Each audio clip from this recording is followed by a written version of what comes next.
Don't go. Don't go, bro. They don't want you there. Don't go. Exactly. They He ain't gotta they don't go, want bro. me to. They only want the white man. bro. Please stay in America. I don't think it's your. I don't think it's up to you. You know, if Y'all you just want him ignored there. everything I said. Yeah, I think Africans cannot see us as nothing but slaves. What do you think? What do you think in the long run within America, Something wrong Liberia, with and this other dude, nations? man. What do you think is the solution We have to go to war and wipe them out. America, That's the only solution. no. I'm not about them. Hey, bro, get him off the panel, bro. What are we gonna go to war with? I mean, hold on. you know, I'm talking. Dude, you're not about that life. That's not nice, man. I mean, that's the only. You think they're gonna give it to us? But you're not about that. But are they gonna give it to us? Are they gonna be diplomatic? Let's say he was. It sounds good though. You're not serious. Hold on. Let me, guy. Hold. I'm talking. Don't over talk. I'm talking. All right, guy. Number one, the thoughts and opinions of M are not the thoughts and opinions of. Exactly. That's my opinion. I need you to walk that back because you're not about that life. You're not. I was just talking in general. What should we do to get Liberia back? Ain't no talking in general. Like, you don't play like that. Like we don't play All like that. right, I'll walk that So back. I do not want to go and take over Liberia. I do not want to go to war with Liberia. I do not. I was just talking in hypotheticals. You damn right. Possibilities. Bro, go do it then. Why? What you keep saying we? Who is the we that's behind We. I would prefer if they were civilized to be willing to work with us, but they don't want to do it, man. We is all he got. They want us to be about him, bro. It's like he has to identify the we. Galvanize your critical mass and go implement what you're talking about, bro. Nobody. I don't agree with you, but. I mean, it might be people that do. The Africans should just respect us and celebrate that we overcame slavery, throw a party, and just say, "Okay, here goes the land." And then do like the prodigal son in the Bible, like look what y'all have overcame. The only thing people respect in the world is power. You're gonna have to amass power, but it's that simple. Now you talking about power? I just had to walk that back.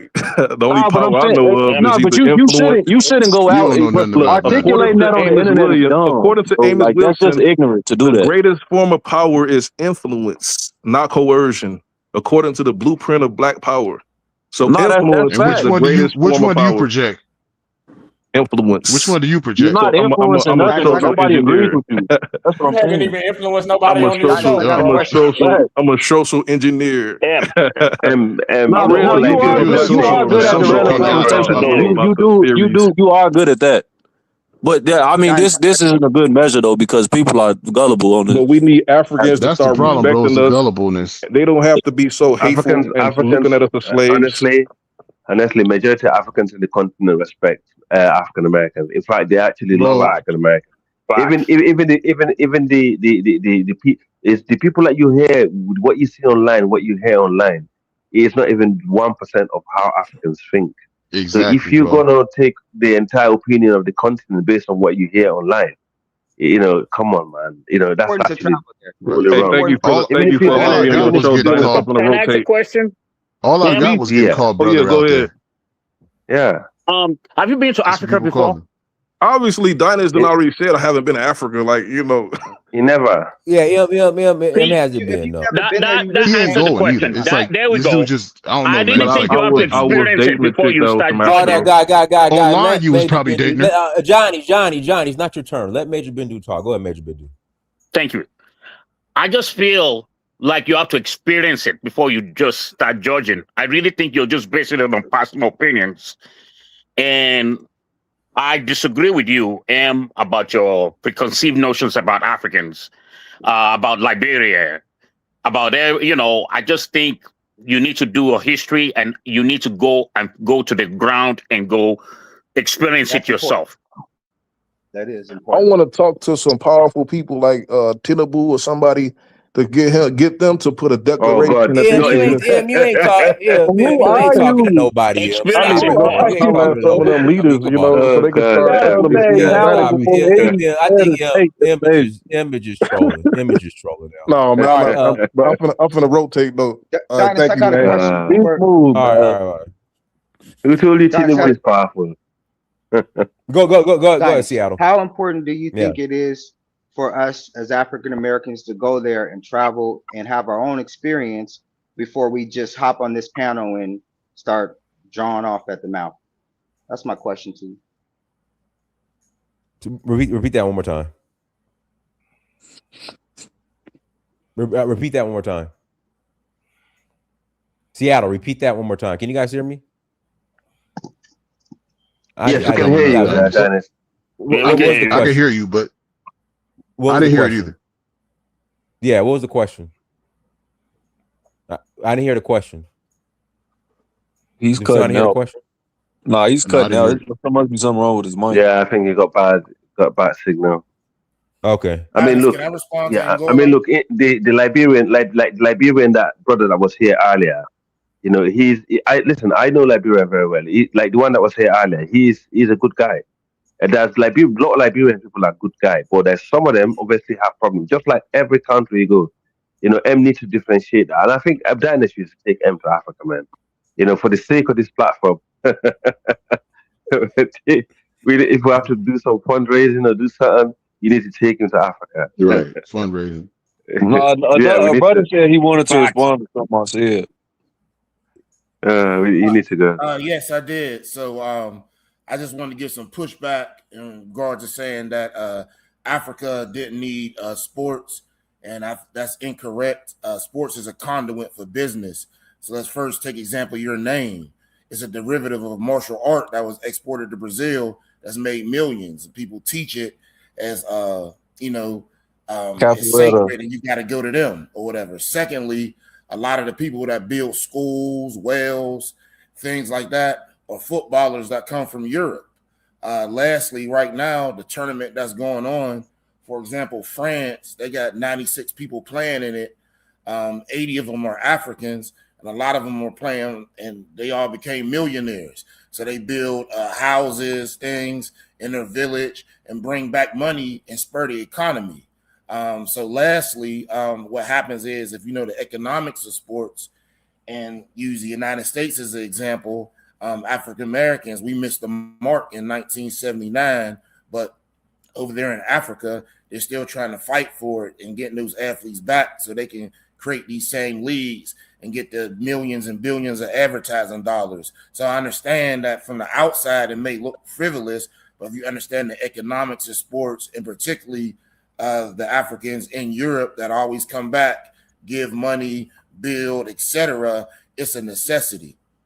Brother, but can I respond to that? Brother, I understand the ecosystem and the economics of athletics. What I'm saying is it's calcified. As far as vertically integrated and monopolizing that sector, you're at a disadvantage. That's what I'm saying. Like focusing on that, as far as like average people focusing on that, if you don't already have amassed a large access to capital already, you're really just wasting your time. It would behoove people to get the more vital resources. We need that So more. again, I'm not speaking of everyone. I'm speaking of myself because that's the industry that I've been working in for around 20 years. I'm a sport historian, so I do have relationships in that manner. For example, American Nigerians started an organization, a Nigerian American football organization. Not only do they build some infrastructure in Nigeria, but they send people over to the United States to go to school, do things like that, and then they come back and build. So again, this is just a conduit. If you look at who's coming back and forth, who's giving, a lot of these people outside of the missionaries that have different goals and objectives are the athletes. Brother, when you okay, so You just said just objectively analyzing that. When you look at the athletes that come back and you help, which like the Dikembe Mutombo, for example, him. When you look at these things that they create, yes, they're definitely helping people that need the help. But when you look at the overall impact of these organizations, majority of the benefit is the people that are creating it. It's not the benefit is not getting to the baseline of the people. It's this the trickle down effect. Built a hospital. Who's at fault with that though? No, Who else built a hospital? it's definitely us, but everyone benefit from a hospital? No, he did. I did not just say it benefits a lot of the majority of baseline of people, but overall, that's what I'm talking about. That's why it's not a but flex, bro. If a hospital saves somebody's life, they benefited from it more than anybody. If he didn't build it, I understand the same thing about if creating the boreholes and refining water to where you don't have there's no bacteria in the water. I understand that on a baseline level. I'm saying there shouldn't be a focus for the majority of our like that's really a frivolity right now. That's a triviality. Anything helps. Your industry is your no, it does, anything does help. But I'm saying the baseline of the focus. Like it's like this, brother. We the majority of our people, bro, when we get into we're trying to look at the stuff in the niche and the periphery. We're not getting to the baseline of the base, really the needs. You can use athletics as a conduit, but it's a conduit. It's nothing to get stuck on it. And that's what I'm saying. Majority of people that engage in those type of sectors, when it's really just entertainment in general, they get stuck in that. And it doesn't influence or it doesn't get integrated into the vital sectors of society. That's what I'm saying. And the people that are giving out the resource at the top level that do that, they come back and not only do they give, but they give culture and they build people up. When you look at the kids who don't have necessities, shoes, clothing, and water, who's giving that to them? That's brother, but I'm saying, okay, so objectively analyze the people that are giving back. They're reinforcing just give me. I can run down. I can itemize and run down the list a comprehensive list of the athletes that come in, and then the direct impact that it has. It's minuscule. It benefits the people bro. that are. It benefits the people that are at the top extremely way more, because you're not only are you reinforcing their culture, not only are you reinforcing their sport, but they then want to go into have an affinity for the direct people that they're coming with, like La Liga or all of the other. They don't. It's not culturally affecting them to where they want to stay and build their own leagues in the country. They want to go out to obtain First of all, I resources. want to ask you to build So these schools. That helps everybody. Building But it's hospitals, building again, libraries, building water wells it's helps the same everybody. effect. It's a similar effect to drug dealers that have the turkey. They don't have the same negative effect as drug dealers for selling drugs. But I'm saying, All right, yes, all you're right, giving out all right. turkeys that benefits the people directly on Thanksgiving, but it's not sustained A for real. school is sustainable but year Look, Flex, I round. bro. think I A think that hospital is can I sustainable say one year thing? I round. think that a A country like water well is Nigeria sustainable needs year round. more doctors, That's what I'm engineering, saying. and entertainers. Yeah, But that's bro, what. But it's and, putting and it's still every putting every little bit help. Every little bit help. That's it's still all putting a I'm light gonna on say. on the people for doing good, bro. It's up to them to do what they do Nah, with yeah, it. But definitely. the No, I'm not tourism, saying all that that stuff their helps, efforts bro. are So definitely the athletes that come and get back. I'm definitely not poo pooing their efforts or none of that. I'm saying, well, I mean, with the access to resources, like Dikembe Mutombo is great, but on average, the athletes aren't doing their part. But the ones that do their part definitely is commendable, and they're doing the best that they can. Yeah, I disagree with that. You don't As A understand. the country like overall Nigeria package, Africans are needs. it different than hasn't proven to American be effective. athletes. The Yeah, African As and athletes that one play in second. What a Europe country like definitely get Nigeria left need due to the is racism and peace things and they face. security, They don't even live in and Europe. basically more doctors and more engineers, and stop traveling and stop going to other people's countries. They need to fix their country, because at the moment, all in West Africa, all we can see is Nigerian YouTubers going to Sierra Leone, Gambia, encouraging Nigerians to leave Nigeria to migrate to our local neighboring countries. If they're not careful, very soon, even us, we're going to be like, you know what? No, you can't come here. Go back and fix your country. It's not being xenophobic or anything like that, but there will be a point. Every nation will be like, you know what? You need to just go back and fix your country. And every little bit will help, when Nigeria is concerned. So I would not come here and criticize people going to Nigeria and helping these people, because they need to stay in their country, man. There's over 200 million of them, and all they want to do is travel. It's like India. Nigeria is becoming the but India why of is that Africa. though, bro? I think you got to address the root cause, though, right? They always have been like this. Nigerians have always traveled. They always left their country. I'm not blaming them particularly, but it's common everywhere, right? It's not just them throughout the continent, No, but right? I'm talking about in West Africa in general. Throughout, listen, since I was a child, we know them for just coming to our countries, and Anyway, I don't want to go into it, but they need to fix their country. They need to start staying there more. Patriotism, patriotism is starts at home. Sometimes you have to But be bro, forced these to fix countries are, yourself. bro. Like, we gotta get out that mindset, though, bro. I see where you coming from, but bro, these countries are Mm. fictitious, bro. We did not create this stuff, bro. Like No, I that's know it. very true. But we I have know our it's region, our kingdoms, us. yeah, but even if it wasn't though, like these countries are literally European imaginatory things, Yeah, bro. but Like these it's not countries, real. listen, like I agree. Like between Sierra Leone, Liberia, and Guinea, there's basically there's border, but there's hardly any border. We all know that. People don't. Sometimes people travel without even ID. But if you travel there, from other countries, they would know straight away you don't belong.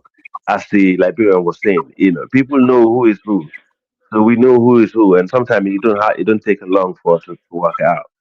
But sometimes, you need to be forced as a human being to take personal responsibility. And I think that's really what's lacking in our culture. Yeah, but the Hey, symptoms that bro, they have. I think he got a question, Flex, for Oh, my somebody. bad, my bad. Go ahead, Seattle. We can't hear you. We can't hear you. We can't hear you at all.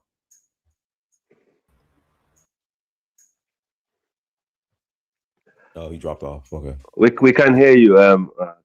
His He dropped signal is off. bad, isn't it? Bless him. Yeah, okay. Oh, he's back up. All right, go Yeah. ahead, So Seattle. Okay, so the Hold on. brothers, we're getting a little sidetracked because the brother's speaking about what he wants to do for Africa, and that's great. I support him in that. But I just relooked at the title, and it says, "What does Africa owe Black Americans because of the slave trade?" Can you hear me? Yes, I hear you. Okay, so I just didn't want us to spend too much time on speaking about the brother and his sports and what he wanted to do for Africa. That's what he wants to do for Africa. And as African Americans, we go and do all sorts of things for Africa, and that's great. But right now, the topic at hand is, what does Africa owe Black Americans because of the slave trade? Let's not get sidetracked from that, because I really want to hear what brothers got to say about that. We gave our opinion though. Bro, this is how we do it on here. I mean, we always address I'm that, an and then if African. everybody else I'm an addresses that African. point, we move on to other points. I'm an African. I already told you that, the That's how we always governmental done it. level. Yeah, governmental level. I think the government in Africa, this so-called colonial government after the Berlin Wall Conference, they owe you some form of land, or something need to be done in terms of reconciling in Liberia, in West Africa in general, some sort. Maybe Dynasty should make a program, bring some of the politicians from Liberia, on this platform. That would be a good start, and start having a conversation, not having some dusty low IQ argument, but like some constructive conversation how to to go about doing this, because it can happen. I like There that. is a big possibility. Yeah. Yeah, I like that, brother. Thank you. I just wanted to hear more. I just wasn't hearing a lot about that. Maybe I missed it or something along the way because I've been traveling from work. But I really was curious about, what does Africa owe Black Americans? Because I feel like we do get dismissed, and it's kind of gets wiped over. You know what I mean? Nah, bro, but bro, this is what I be saying, bro. We walk around here, bro. Don't nobody owe us nothing. You owe what you can. You owe what you have the power to take. If you don't have the power to enforce it, then there's no point in even requesting it. You're not. If we're not organized to leverage any government to do anything with it, and it's really Leverage. at the end of the day, bro. If you Leverage. don't have any military behind you, that's just like, we're naive of how stuff works. You can leverage. You can use your finances, but that's not to. I mean, they're not relying on any quote unquote African American quote unquote And Will, I FBA want to ask you finances something about anyway. what you just said, because I love your mind and I love your opinions. I really do.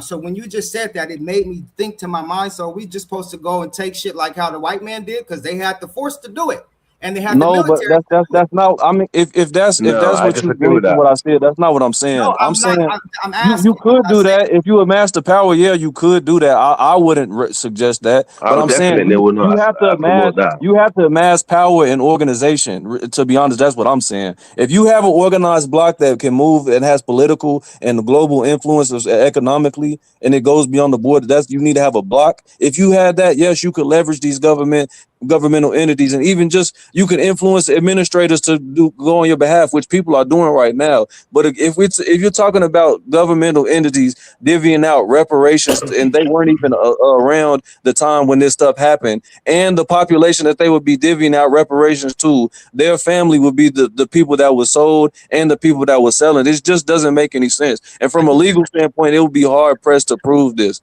to be honest. I respect that. I appreciate that answer. Thank you. That I just was looking for clarification, and you gave it. It's plain and simple. I understand. We have more in common. We have more in common. Look, the Africans are not wicked people. West Africans are not bad people. As I said to you, we are really decent. We are really good people. What happened during the slave days?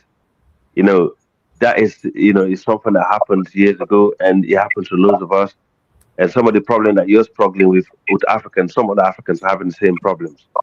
So we cannot just have this blanket mindset of how we see Africa and Africans. So I swear there is a solution to what we're going through, but I think some people have to be out of the conversation. And brother, Absolutely. I apologize if my tone is sounding antagonistic. It's just No, I'm very familiar with you from Sarnetta to here, so I appreciate you. I know how you give it up, bro. I ain't no disrespect. I know how you give it up strong. It's all good and respect to you, brother.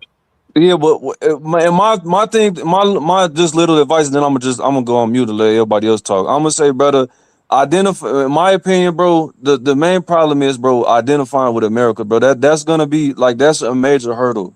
Like it's a conflict of interest. We can't be on one end saying we want the best for the continent and then want the best for America when America's agenda is to keep the continent at the state it's in now. It's a conflict of interest. But I'll let other people talk about it. Okay, Dinah, can I go now? Yeah, go ahead. Okay. Now, what does Africa owe the diaspora? Land. They don't owe us no money. They owe us land. They need to be given the diaspora. I always say, call it diasporia, right? Give it. They need to be, the diaspora needs at least I say about 5 million to 10 million acres of land in Africa, which is small compared to how vast Africa is. And let African and let the diaspora, not just African Americans, but the diaspora, all of the diaspora, even Africans who done left their country, right now, and not in their country right now, to work together, to and it don't even got to be. I think this land that they give us should be, just used for African. For the diaspora to go there and to help, what's the word I'm looking for? Produce and to process raw materials and the resources and stuff like that. But that's what I'm not a reparations guy, man. You won't hear me walking around screaming out that we need reparations, But one thing I will say this, well, I'm not even gonna say that. I'm not gonna say that. But anyway, so that's what Africa owes its diaspora to me. The African Union needs to be getting together to see what they can do to set aside a reasonable amount of land for its diaspora. And I want to say this too, y'all. Africans in Africa need to get out of the idea that they live in democracies. You do not live in a democracy if you do not have the right to bear arms. If you don't have the right to bear arms, then you live in a democratic dictatorship. That just means that if the wrong leader get in power, you will have no recourse or very little recourse to do anything to your government when it's oppressing you. America and maybe a few other countries are the only people in the world that really, really enjoy freedom. And so when I talk about, so when you hear African Americans talk about, applaud the American way of life, it's because African Americans are the freest people on the planet. We are the most armed black people on the planet. We got more guns than the Nigerian military. No black people on the planet got more guns than us. We are the freest people on the planet. And so if you live in a government where the military got weapons, but the normal ordinary citizens don't got weapons, then you live in a dictatorship. That's why those governments are able to oppress you like that, because you have no way to defend yourself. But in America, that's not true. That's why African Americans love America, because we enjoy freedom. Even though we over here getting brainwashed and all other kind of crap, we are the freest black people on the planet. Period. Do you own a gun? For me, hell yeah, plenty of them, my brother. You better know it. Okay, all right. Plenty of them. Plenty of them. I got a 50 cal and everything. Nice. All right. No, but I don't got no problem with like the black people that identify with America. But I'm saying, bro, the black people that do identify with America trying to appeal to African government at the same time to allocate the land. It's gonna be it's gonna be another Liberia, because you're gonna come over there. Because I know what quote unquote African Americans do. They want to create their little silos, and then all they're gonna try to do is create an America on the continent again, like quote unquote like people analyze with Liberia, and it's gonna be a disaster. If you're not if you're not trying to re-Africanize, bro, just stay in the U.S. Let me say this. I agree. If you don't know how to assimilate and live alongside with differences, you're gonna find if you're not prepared to readopt African culture, right? Then you're not serious about Pan-Africanism. No, at all. In my opinion, I'm a follower of Dr. Amos Wilson, and Black people must view the world through an Afrocentric perspective. Chinese people do. If we don't view the world through an Afrocentric perspective, then we're not serious. Then if we don't view the world through an Afrocentric perspective, then we are not serious about freedom. We just want to walk around. We don't want our minds to be free. So freedom is not partial, right? Have you visited Africa? Half here, half there. Right. From being over there is they're assimilating a lot to the Black foundational American culture. So that's bad. No, I feel you. But see, the black foundational American culture, you know what I'm saying, is is imposed on Africans through the same media conduits that's imposed that created culture is imposed on us. Now, if you mean African American culture in terms of jazz, the original hip hop, old school R&B. Now that's real African American culture, All right? of that over there, they love all of that in Africa. They want to talk like us, dress like us, do everything that they see us do. Well, Brother, see, ain't I got no nobody walking problem. I got no around problem with talking about Africans jazz person, brother. imitating. Come on. I got no problem with Africans imitating positive aspects of African American culture, like I agree jazz. with that. That's cool. But Yeah, but but that's but but fine. the drill music culture, the My self-destructive culture. nigga. Yeah, Yeah, exactly. All of that is a created type of personality that has been imposed upon African Americans through various different psychological That's warfare. all over the You know what I'm world, saying? though. I'm You just saying, said when what? I went to Tanzania, they speak English. It's an English, as much as it's a Swahili speaking country, a lot of people speak English as well. Like my wife, she speaks better English than me. Okay. And I just noticed that a lot of people were assimilating to American culture. So I'm just seeing that there's just, this is just what I'm seeing. I could be Well, that's wrong. because Africans hate Oh, you're themselves. definitely right. That's because Africans hate themselves. Yeah, They fact. put They hate Europe. Not They themselves. put really. That's hold on, generalization It's not again. working. That's what. they put European languages above their own. They Facts. put European clothes above their own. They put Facts. European food Yeah, I above their mean, own. I that's had no And problem that's people, going the there. only people who will do that are people who have been educated in such a way where they negate yeah. their own culture, brother. You know what I'm saying? Look. Let me. So Okay. For the fact that you said that, look at Nigeria.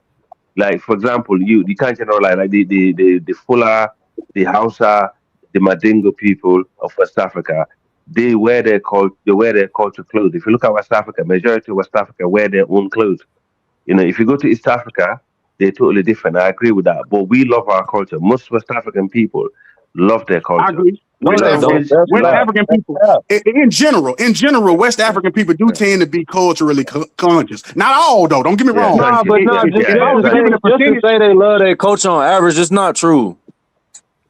now I wouldn't It's completely not agree with true. that. I mean, have you seen the Akan culture in Africa, like in Kumasi and stuff like that? Yeah, no, Obenfo Badele Cambone speaks about this, bro. Like, and I've even seen when I went over, I seen the interactions The that they have. Bro. Yoruba, the It's Fula, not, yeah, like the they Fula, the do it like it's Hausa, the ancillary. They'll Mandinka. do the We ancillary, love our but culture, like man. We love our somebody, culture. it's not. I You could would be bet better, just but based they don't upon hold. you would put So it like NGO, I hate to interrupt you. Let me interrupt you. Let me interrupt you just right here. Then I'm gonna let you talk. It's not gonna be quick, but because I understand what you're saying. I completely agree. But what I mean is that they've held on for the most part, right, to their culture. You know what I'm saying? It hadn't been. We aspects of it. do, we Yeah, still do. You'll be surprised. Our aspects of culture it. is very intact in West Africa. West Africa is one of the few. But listen, West Africa is the most preserved. There's loads of stuff you can say about us West Africans, but when it comes to our culture, we have preserved that. Yeah, I mean, look A at lot Benin. of it Not has been true, preserved. bro. Look at Benin, bro. You have a professor that's literally having to teach people that are in the country their own language. They can't even count to 10 in their own language. If you listen to what I just said, I said a part of the language, That's and the biggest part of the other culture. aspects. No, 100%. There are a lot of cultures that's been But diluted. You can come to it, Europe. but it, it not. Europeans But don't have a it's culture. Their culture been governmental diluted. structure. If you go to Asia, They their do culture been this. diluted. But it's dependent on the percentage compared to other. If you listen to what I've got to say, compared to the other African region, West Africa have done well preserving some aspect of their culture. And I agree And with that's just that. I agree with that. Could it be thank you. better? Yeah, hell yeah, it could be better. It should be I 100% don't know. African culture. But I mean, because I'll what give are you y'all about. comparing it to though? Like, I'll give y'all region? about a. If I was to grade it, I'd give y'all about a 72. You know what I'm saying? West Africa on Okay, so obtaining what region are you juxtaposing it to? That's what I'm asking. Okay, so now watch. Now Benin, I give Benin a 87, right? If it was a grade, right? I give Benin a 87. I give Nigeria like a 72, right? I give Ghana maybe like a 79. You see what I'm saying?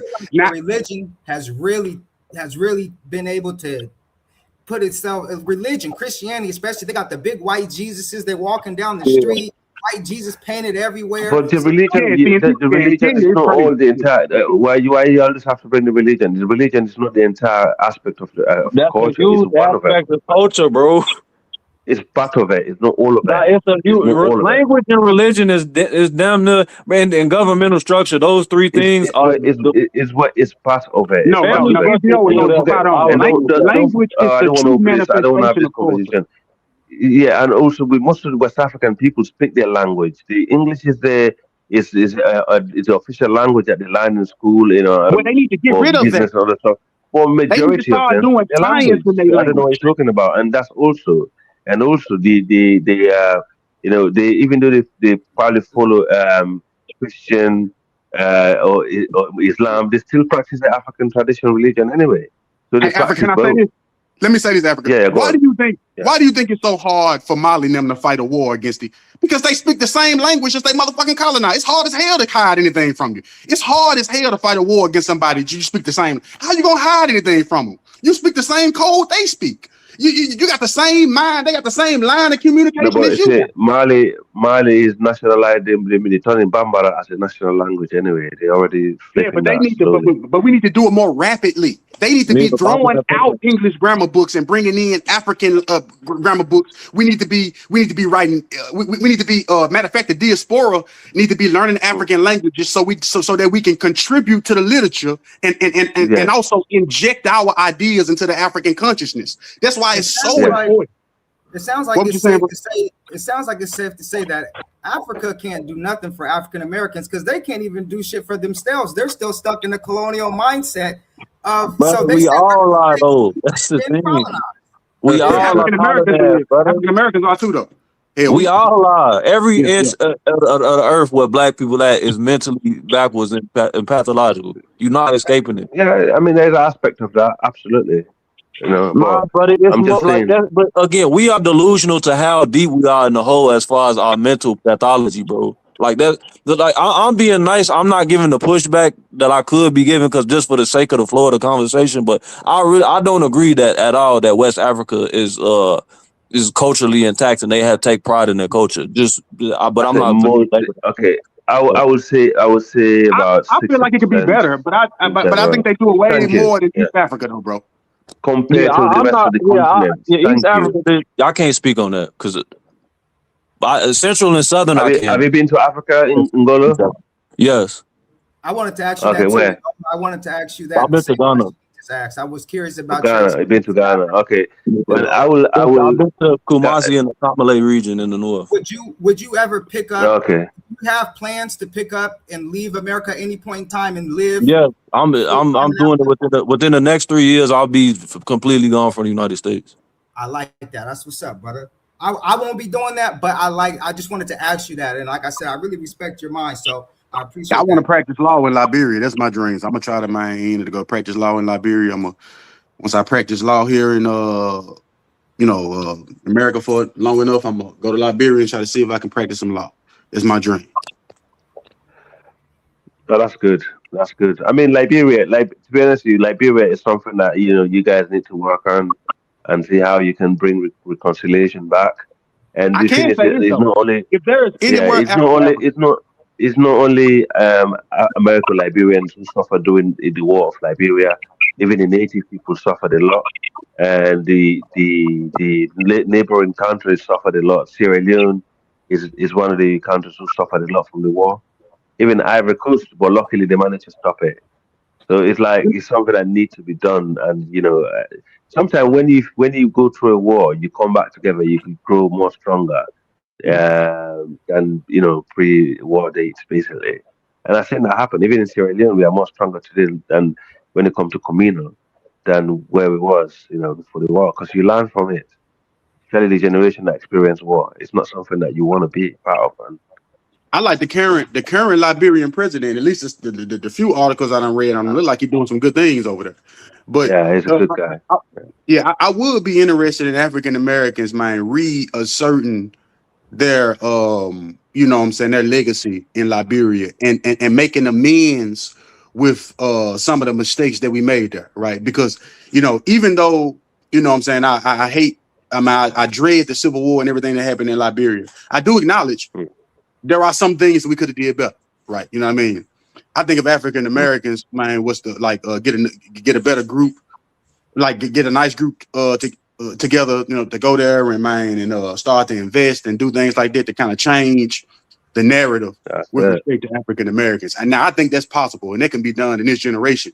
But the problem is a lot of this generation don't even know of Liberia. They don't even know that African Americans got a country in Africa. Believe so.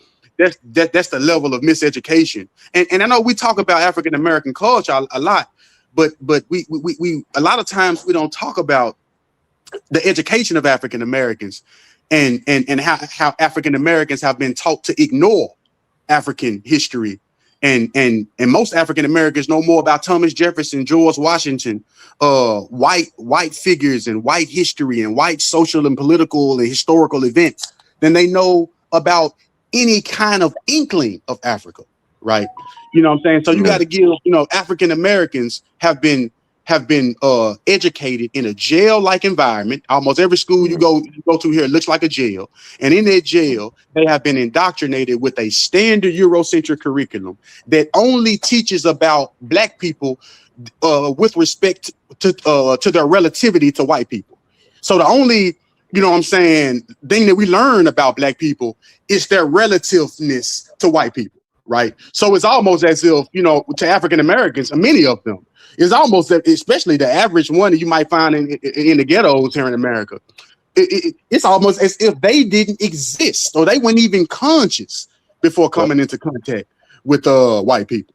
So, Black African Americans have been, educated into and the African elite on the continent as well, right? Have been educated profusely in a Eurocentric value system. And many of us serve Eurocentric culture involuntarily, not even knowing that we're doing it. Yeah. Can I pose a question to the panel? How about the idea of what is it that we owe one another as Africans in the diaspora and continental Africans? What is it that we owe one another? Not just what one party owes the other, but maybe we owe each other some level of solidarity and brotherhood and sisterhood so that we could actually maybe, get something done in some type of way. But I mean,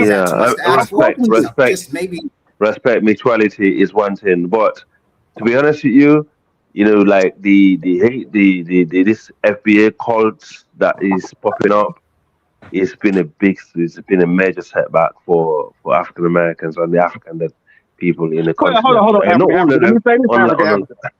Hold on now, because that FBA movement is just an internet movement, right? Most African Americans. Let me say this. Most African Americans, don't even go back that far. You know what I'm saying? Most African Americans wake up and live their life every day, one day at a time. You know what I'm saying? You're lucky if you find an African American who knows anything about history. You lucky if you find African American, especially the average African American in the ghettos, that's even conscious enough to even try to call themselves an Indian, even though that's not even true. You know what I'm saying? Because that's just not something that they are, really thinking about. You know what I mean? Let me back off what you said. I hear you. I mean, I don't hate FBA as a political force, but I don't like the cultish behavior of it. Sorry. Me neither. I agree. I don't like it either. Let me say this. When you think about FBA, the Moors, the Hebrew Israelites, these are all different tribes. Just like you have in Africa, you got all these tribes that don't get along. We have our splinter groups here. We have our tribalism here. So don't take the FBA and make that speak for all of Black Americans that were enslaved during the transatlantic slave trade. You can't do that. And let me say this. I was talking to some kids earlier, and I asked them, I posed a question to them. I asked them, I said, what does race mean? What does the word race mean? Right. And the kid said, well, you know what I'm saying? It's the color of your skin. I said, no, you're wrong. The word race means competition. That's what it means. Right. And so you gotta, Black people need to start playing for the right team. Right. And right now we're playing for every other team in this race except our team. We want to divide ourselves up and stuff like that into all these other little different teams. While every other race, every other competitor seems to get the picture, except us, right? And so that's what makes me That's what makes me believe that a lot of these subgroups, a lot of these tribal groups are groups that have been formed. Believe it or not, it might sound like a conspiracy, but like if you read the book COINTELPRO, you know what I'm saying, you'll start to understand. Hey, I gotta read these super chats real quick. While Lion, thank you for the $5 Canadian. This is a contribution for M's brain transplant because this guy lacks any intelligence and wisdom. JC thank you for $1.99 holla. Y'all, the NGOs are the mostly CIA Trojan horses. JC Inc., thank you for the $1.99 holla. That's how third leaders are overthrown, CIA NGOs. FBI Yellline, thank you for the $4.99 holla. Why is the conversation about reconnecting with Africa always centered on Black Americans? What about Afro-Caribbeans, Afro-Brazilians, and Afro-Latinos? They're more than welcome to call in. FBI Yellline, that's a good show topic. FBI Yellline, thank you for $99 holla. African Americans. Can I finish counting the money? Let me finish counting the money. My bad. Dynasty, you right. I'm sorry. Why can't we preserve our own culture and bring it with us to Africa? Why assimilation expected of us, but not of the Chinese, Arabs, or white communities living in Africa? Is Arania assimilation? All right, go ahead.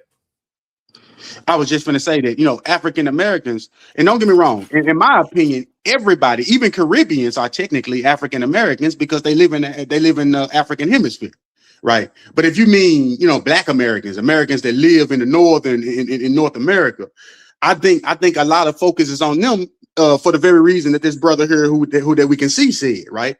Because of the culture of African Americans and how popular they are and stuff like that. And also something that we don't think about, but something I mentioned earlier on the panel, is that the military might of African Americans, meaning by the amount of guns we have, the amount of freedom we have. That's why African Americans are always, when we're talking about Pan-Africanism, people are always associated with the Black Americans, because we are the ones who are in the most strategic position to really move the chess pieces for Pan-Africanism.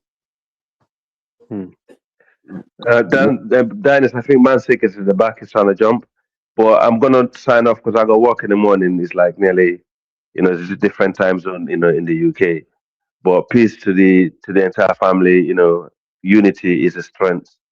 Let's not make the same mistake again. I've seen it happen in the UK. But I'll be grateful if we do have someone from the Liberian, representative, even if a lower government member or something, that we can have a conversation about Liberia. I think that'd be really important. Thank you. Blessing, Diners. Blessing to everyone on the panel and the chat. Yeah, I would just respond to the last super chat talking about why can't we reserve. It's not comparing our dynamics to Chinese and Arabs and white people. That just shows the problem right there, bro. That's all I gotta say. I would add that African Americans African Americans, if we're gonna survive where we at, we got to start to view the world through an Afrocentric perspective. We cannot view the world through a Eurocentric perspective, because that literally implies that we will hate ourselves, because the very culture that we view the world through negates us and hates us. I use the example of the Chi language, right? Where the word for power in Chi is to me, and the word for to be able and can is to me. And the word for black is tune, that word for black in the Chi language also enjoys the same prefix for the words for power and to be able. Therefore, the very color of the skin in the African language is associated with power and being able. But in the English language, the word for black is associated with evil and being bad. The word black itself has the word lack in it, which means to be low. Whereas because it's a white language, the word white has the word height in it, which means to be above.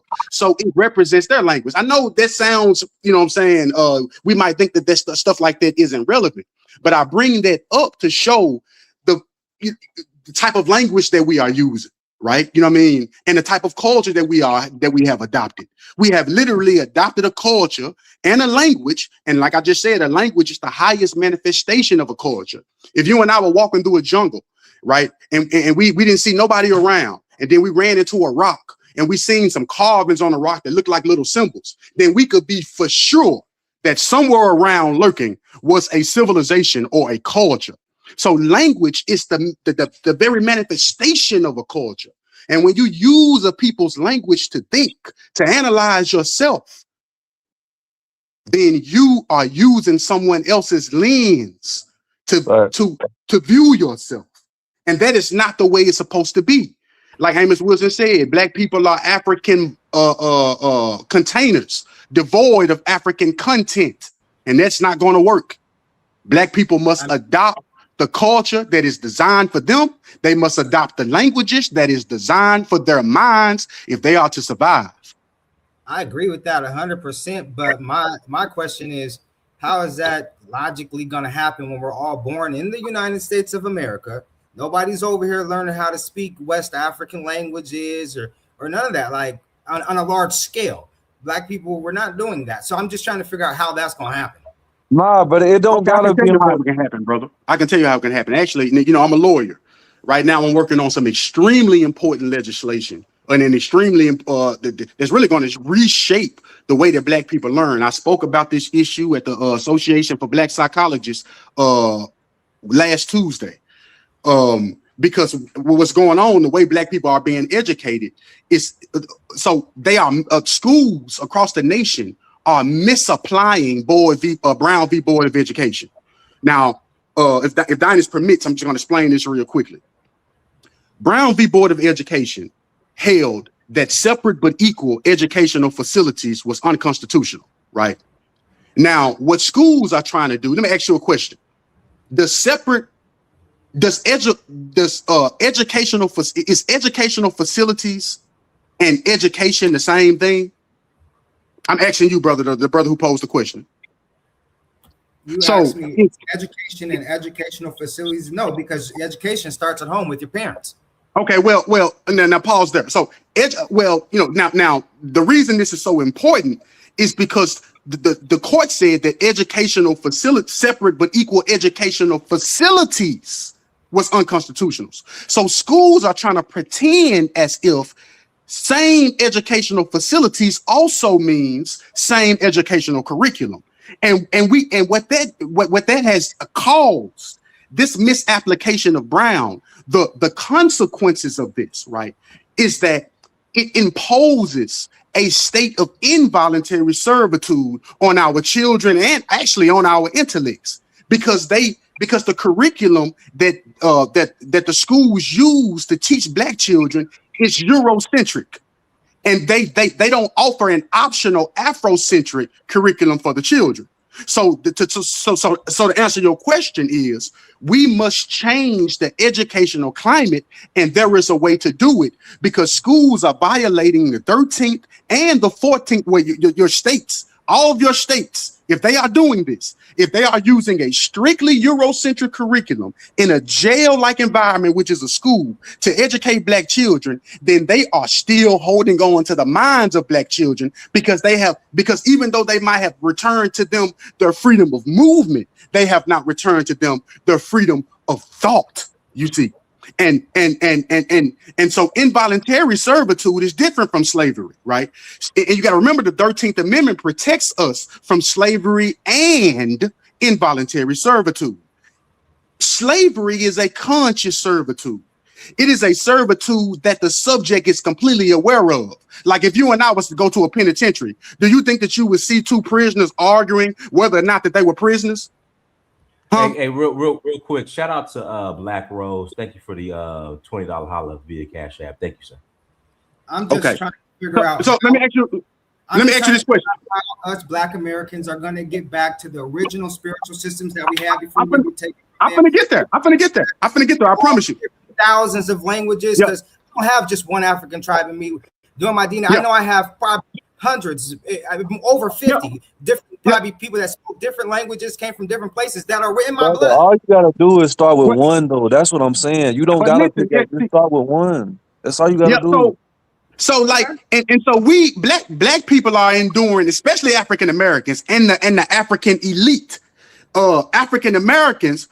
You know, like I said, they are enduring involuntary servitude, meaning that they are completely unaware of their service to European culture. Matter of fact, the very word culture includes in it the word cult, because a culture is a kind of cult.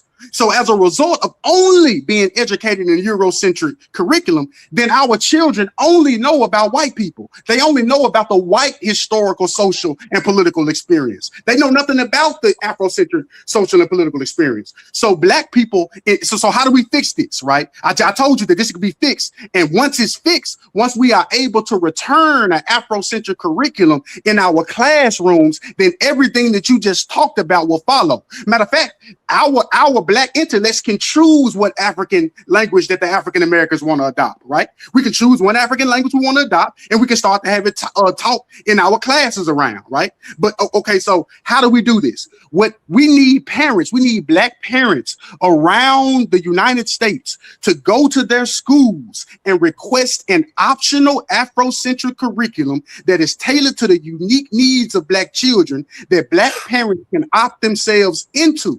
And when the school board refuses to do that, now they have created a constitutional dispute, not only on their state level, because you got to bring it up under the state first, then up under the federal level, right? Because they're choosing to discriminate based upon race on the curriculum, and the government actor cannot discriminate. So they have been getting away with the misapplication of Brown for about 70 years, because Brown couldn't have meant same educational facilities and same educational curriculum, because Brown, if you read that opinion, Brown spent a good deal of verbiage talking about the inferiority complex that resulted from separate but equal schools, right? So now now I'm pretty sure you all know Kenneth Clark, who did the psychological experiment in the 1940s with the white dogs, right? That was in the 1940s. In 1989, I forget the psychologist's name, he did a similar experiment, and guess what? They still chose the white dogs. Matter of fact, when I take my son, 2021, I think, as well. Okay. And matter of fact, when I take my son held to Walmart and ask him whether he want Miles Morales or Peter Parker, he still picked Peter Parker. You see what I'm saying? So clearly the school, because they are using a standard Eurocentric curriculum, they have segregated the schools psychologically, meaning that a black child in America can go to school with a white child from 12th grade all the way up to the PhD level, right? And the schools still have produced two different type of people. Well, and then let's keep it at high school from first grade to 12th grade, right? It still produced two different type of people. It's produced a white child who knows everything about his race, knows, and most importantly, in knowing everything about his race, he knows his responsibility to his race, his place in his race, and the loyalty that he owes to his race. And it graduates a black child who knows everything about the white race and knows absolutely nothing about himself. So the schools have educated black children into a kind of ignorance and have educated white children into a kind of consciousness, you see. And this can be fixed because it's a direct violation of the 14th and 13th Amendment, and it will solve the problem that you talk about because it will return African consciousness to us. And in the state I'm in, that's the last thing I'm gonna say. In the state I'm in, involuntary servitude is defined as systems or processes, right, that result in the same undesirable results as did African slavery, right? So as a result of having our children educated in these prison-like environments, right, with a standard Eurocentric curriculum, the same power relationship and the same mindset has remained constant in the black mind, right? Meaning we still know absolutely nothing about African languages. We know absolutely nothing about African culture. We have no interest in African culture. We only have interest in European culture. But most importantly, all of our conduct still results in the financial wealth of white people in our land there. And theoretically, what you're saying. Can I add something to the chat? You said what, brother? No, I said, can I add something to the chat? How are we gonna get Hebrew Israelites to agree with that? How are we gonna get the Moors to agree with that? How are we gonna get the Christians to agree with any of it? Can I add something to the chat real quick? You haven't spoken yet, brother. So peace and love, everyone. I hope everyone's doing well. So I came on this panel. I wanted to respond to my brother over there in Seattle that had that bad experience in Tanzania. I'm sorry about that bad experience that you had, but understand, man, it doesn't just affect Black Americans. It also affect others like myself. I went to South Africa and they tried to get me in South Africa. You know what I'm saying? And it also happens in other countries too, in Romania, Italy, even when I went to Costa Rica, the same thing. You know, it is a problem, you know, but you made yourself aware about those so-called scams. You know, you didn't get scammed, right? So as far as the Pan-Africanism, you know, I don't think everyone's gonna get on board, you know, because we clearly saw Rubio. He went to Europe and he clearly said that the whole Europe needs to unite, right? But even the ones that don't that are not under the banner of Pan Africanism, they can still come and do good business. You know what I'm saying? So they could make money on their own. Prime example is the brother IB from Burkina Faso. They have a thing called Farafina, which is the IPN of the Black Institute for Black People, which they galvanize a lot of Black expertise, and they talking about Black literature and Black history, like my other brother was saying, you know. And like I said, I can't speak for the other African countries, but as far as the AS, they're doing well on the Pan-Africanism because they got together, they was able to control most of the resources and everything. Prime example, when Kemi Seba, when he lost his citizenship in France, Nigeria went and gave him a diplomatic passport. When Natalie M was placed on sanctions in Europe, Nigeria went and gave a diplomatic passport to Natalie M. You know, and that was under the ban of Pan-Africanism. You know what I'm saying? But again, I don't agree that everyone's gonna get on board. And then the last thing is to my brother Kulu. He was saying about like African Americans. I guess their culture is dysfunctional. I'm gonna have to slightly disagree. Not all, because like for example, when the Afro-Brazilians went to Nigeria, yes, they assimilated and stuff, but they also brought their culture from Brazil. You know, so I don't think that we should lecture FBAs, Black Americans, ADOS, whoever you want to call them, to just assimilate and they can't preserve their own culture. Because I mean, it just happened. Anywhere anybody goes, they're going to bring their culture with them.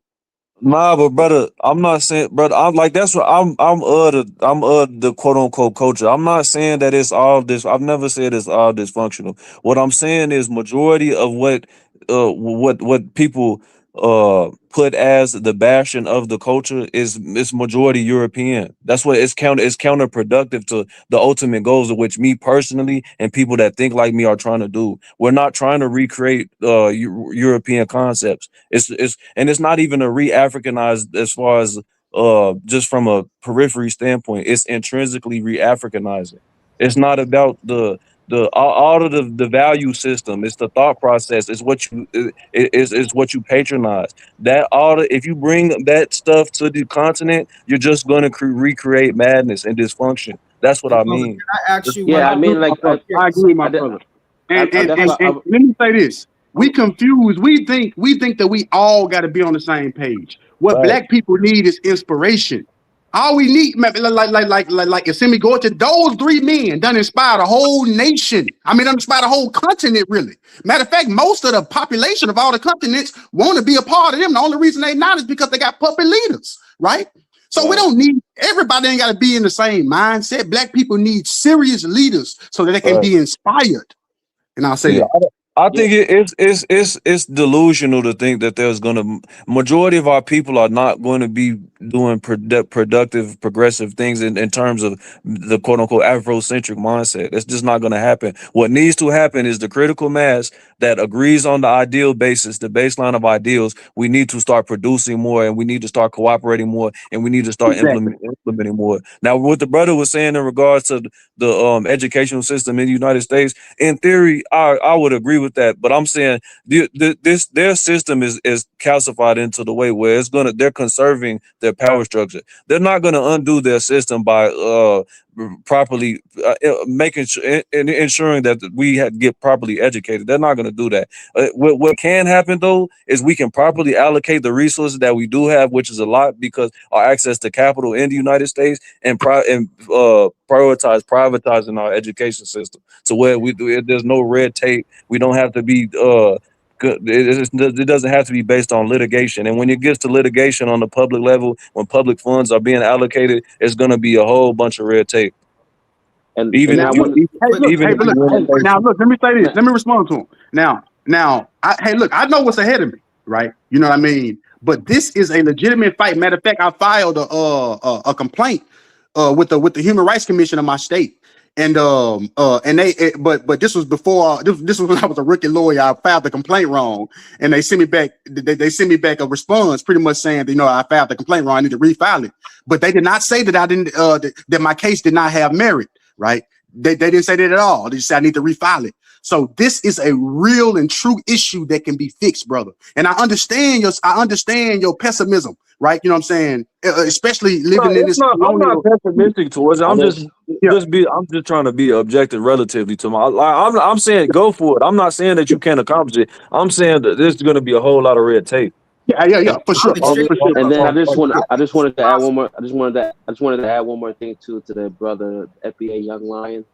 He was saying about what about the Caribbeans and the Afro Latinos? I mean, they are going to Africa. They are doing investment, and they're doing business and stuff too. In fact, if I'm not mistaken, in the Caribbean, they're about to do a trade agreement with Africa. They're having summits right now, which hopefully they do local processing in most of the African countries. Because what's happening is that with the minerals and stuff that goes towards the Caribbean, it gets expensive. So they're able to do local processing and stuff. They're able to trade amongst each other in the Caribbean and in South America. So that's on the works. So I mean, I don't know what people think. Because they think that they're just going to America, and that's just not the case. They're going to other parts of the countries in the continent. So I wanted to add something like that. Yeah, brother, I would say that I think it's more effective and expedient if we focus on privatizing it. But again, what you have done the research. So based upon the statutes, I definitely agree. You definitely have a solid case. I just know these parasites, brother, and how they operate. So I definitely don't have any faith in a just judicial system at all. Believe me, brother. I know, man. Come on now. I'm I know you already know. Yeah. Come on now. But see, Amos Wilson talk about intentionality, and man, like my whole purpose for studying the law was to do something for Black people, and God bless me with a a legal error that almost it's almost no way that you can argue against it. You know what I mean? It's almost like getting caught with your pants down. You know what I'm saying? So but I say it's worth the fight, and if anything, it's going to reveal even more contradictions. And when Black people understand what's going on, the way I just explained it, more it's going to piss them off even more and hopefully make them more expedient towards controlling their own minds. Yeah, and we can walk and chew gum. So it needs to be a multi approach, the strategy and tactics. So I'm definitely exactly. That's why I'm imploring that if anyone on the panel in your state, if you got some kids, go and simply ask for an optional Afrocentric curriculum. Let them know that you feel like your child is being indoctrinated in a jail-like environment with only the history of white people. And when they refuse to do that, they have created a legal dispute that is actionable.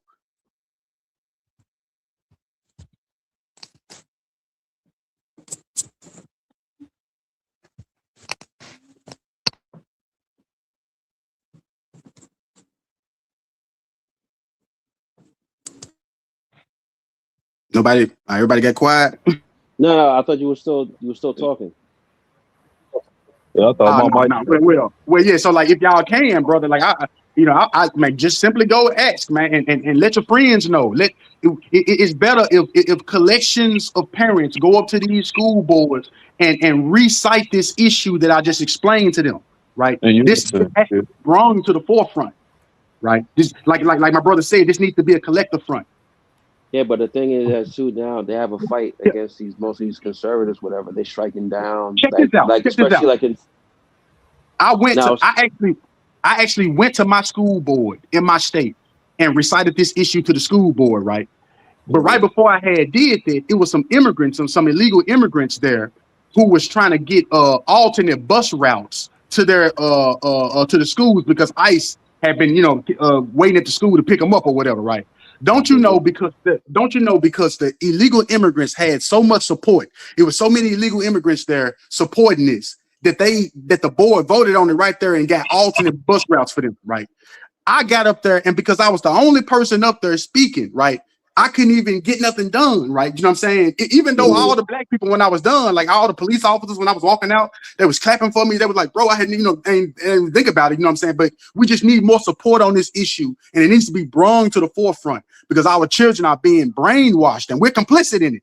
And it's involuntary servitude because it's legally coerced. So it's illegal for you not to send your child to a jail-like environment where they gotta have a Eurocentric curriculum jammed in their head. That's even worse than jail because in jail, the inmates ain't being indoctrinated with Eurocentric curriculum. You see?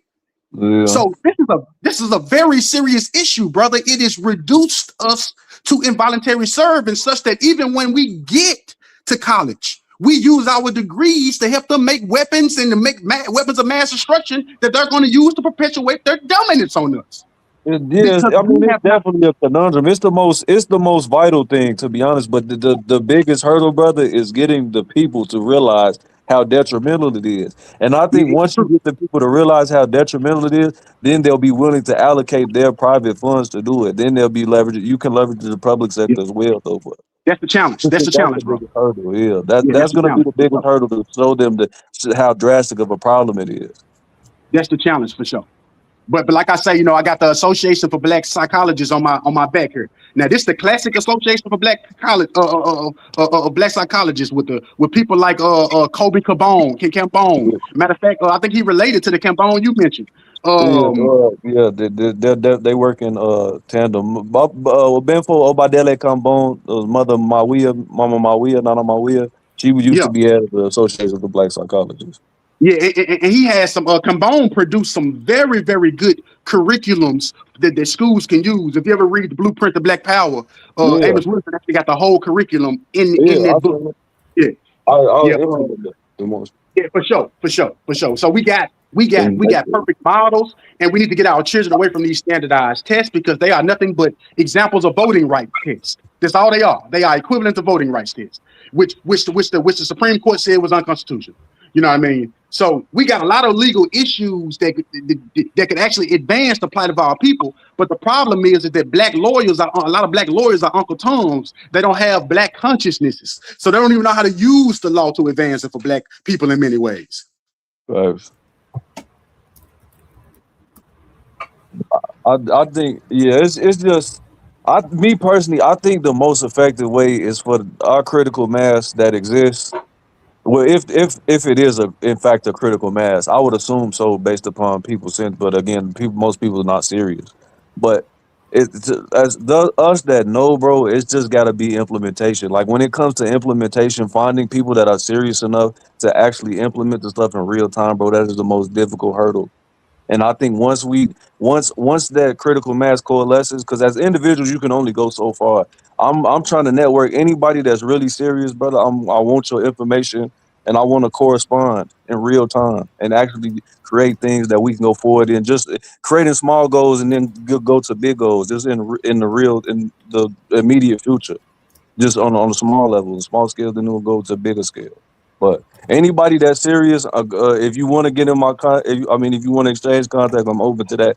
Anybody that's not playing though, and that's not on no Eurocentric. I don't want no Christians, no Muslims. If you got any foreign allegiances, I'm not trying to link with you. Just respectfully, I don't care like necessarily what you believe. You just got ulterior allegiances. That's it. But anybody that's serious and Afrocentric, I'm willing to allocate resources to anything. We can come together. We can network. I'm open. So. No, bro. Put your email in the link or in the chat or some shit. I'll give you my number. Golo, you realize from that you cannot get the Black Hebrew Israelites, the Nation of Islam. What's the number? Respectfully, what Brother, Brother Skywalker was saying. that's not my target demographic though. I understand that, and I wish them the best, but that's not what I'm like. I'm trying to coalesce with people that have come to the same conclusions that I have organically. I'm not trying to convince people of that stuff that's blatant fact. To me, with all the information that's available, and if you're an adult and you haven't came to these conclusions, I can't help you. Like. I'll focus on outreaching to the youth as far as giving them the information. But if you're an adult, that's not my area that I'm trying to get in because I done seen that road. And all of the elders that I've spoken to say they wasted a lot of their time trying to convince Negroes of the truth that was never gonna be receptive to it in the first place. So, and I want to say something about our elders, right? African American elders. Hey, Skywalker, we got to do it tomorrow because we got to close out. Okay. Everyone, thanks so much for joining. Like, share, subscribe. Until next time, family dynasty. Just put everything in a private chat. Until next time, family dynasty. Mirror search for a real peace. Salute.